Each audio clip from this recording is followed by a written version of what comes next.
What's up, my friend? Welcome back to another video. And today I just wanted to have a raw conversation with you regarding writer's block.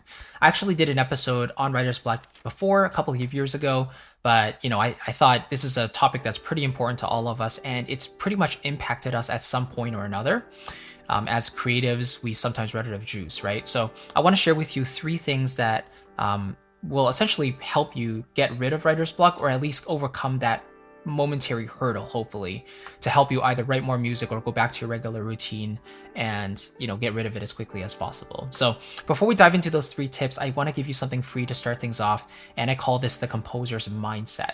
So kind of very related to what we're talking about today, this guide is not only talking about how to create music, but it's more about the business and just the overall mind frame, the frame of mind of how we think about things as a composer, and the three things that I've personally learned as a musician and composer in today's landscape of working in music. So it talks about business, it talks about how to gain clarity, how to basically approach music as a whole. And these tips have been proven quite valuable to my students already, and I want to give it to you as well in case you don't have this yet. So if you want it, download it 100% free. It's the first link in the description box below, and you can grab it as my thank you to you for watching this video today. All right, so let's kind of talk about writer's block. First of all, I think most people define writer's block as just the inability to create.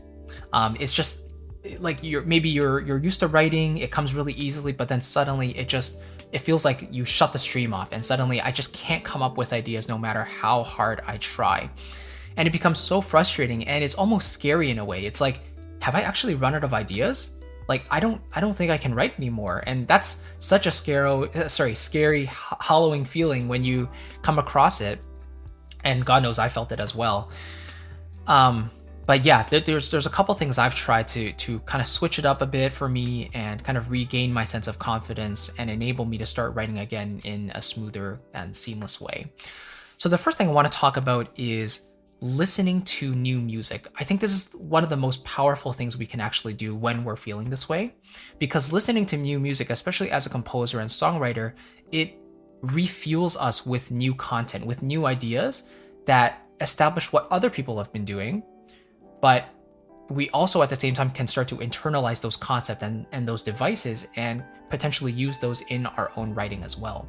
Because if you think about it, writer's block is essentially the feeling of not being able to create because we have no ideas. So what better way to re-inspire ourselves than to gather new ideas, right? And a great way to do that is by consuming other music. It could even be music that you already know and you're pretty familiar with, but even music in other styles or other genres you're unfamiliar with.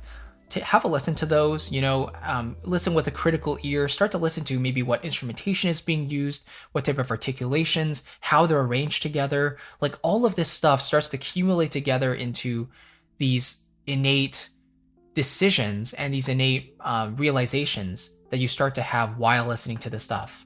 And eventually it just becomes more innate, and you have another new tool to add to your toolkit, your arsenal, to then potentially use in your music.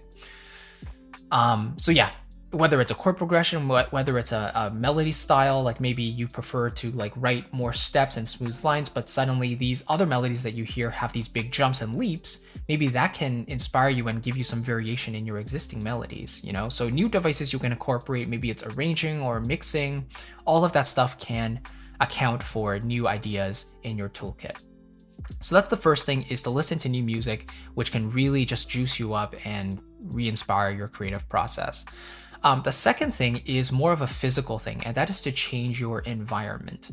So sometimes the physical environment we're in can make us feel like the routine we're following on a day-to-day basis is just the exact same every single time. And that could certainly be true, actually, right?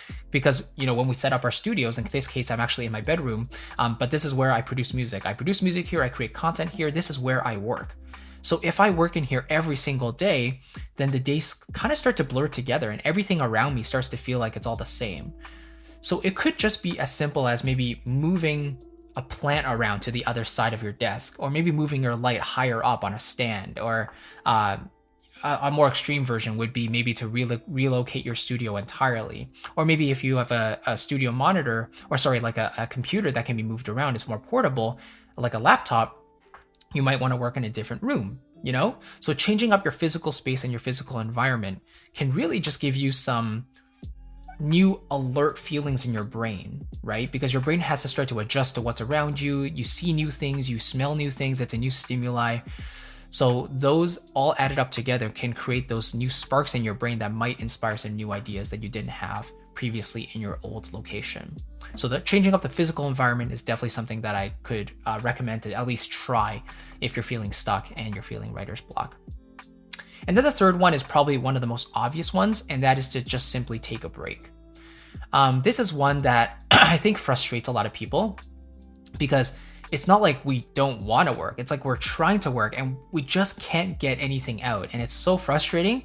So if we take a break, then it's like, but we're not doing anything active to try to combat this feeling of writer's block. It's like we're trying to neglect what we're trying to do, right? Like taking a break, just moving away from what we're trying to do. That's something that can confuse and frustrate a lot of us. So in a way though, I think it's probably one of the best cures, or not cures, but one of the best solutions, because it takes your brain away from that mind space of trying to force new ideas and trying to come up with new things that maybe you can't at the moment. So if your brain is allowed a moment to relax, even if it's like a day or a week, people have taken months off, even years off, and then come back and felt so refreshed because their mind has had that opportunity to simply relax and take a break. And then when they come back, new life experience, new musical experiences, everything just comes together and it creates these new ideas that can really just inspire you, and you can come up with stuff that you maybe never would have if you didn't take that break, whether it's a short break, 5 minutes, or an extended break of a few months or a few years. So those are just a couple things that have personally helped me before in my life. You know, I've basically encountered writer's block every couple of years creatively. So going through one of these three things every so often really helps me. So whether that's listening to new music, again, that really helps me come up with new musical ideas. Changing my environment helps me to change up my routine, which makes me more alert, and it helps me in general. And then taking a break just allows our brain to relax and then come back rejuvenated in the future and create better results because of that. So those are just a couple of things I wanted to recommend. Let me know maybe which one kind of resonated with you the most, which one you might want to try if you're feeling writer's block the next time. I'd love to hear your thoughts on that. And again, if you are interested in my personal approach to music as a whole and thinking about music in a cohesive and maybe a holistic way, then I want to give you this free guide called The Composer's Mindset. Again, it goes over those three core things about how to basically think about music, think about music as a career essentially, and for your long-term sustainability. I think this is super valuable for a lot of my students. And again, I want to give that to you as well as a thank you for checking out this video today. So again, you can click the first link in the box below if you want to grab it. And yeah, I really hope you enjoy it and keep it with you whenever you're feeling maybe a bit unmotivated or you're maybe feeling a bit lost on your musical journey. I'm sure that will help you. So thank you again for watching. I appreciate it. I'll catch you in the next video and take care. Bye-bye.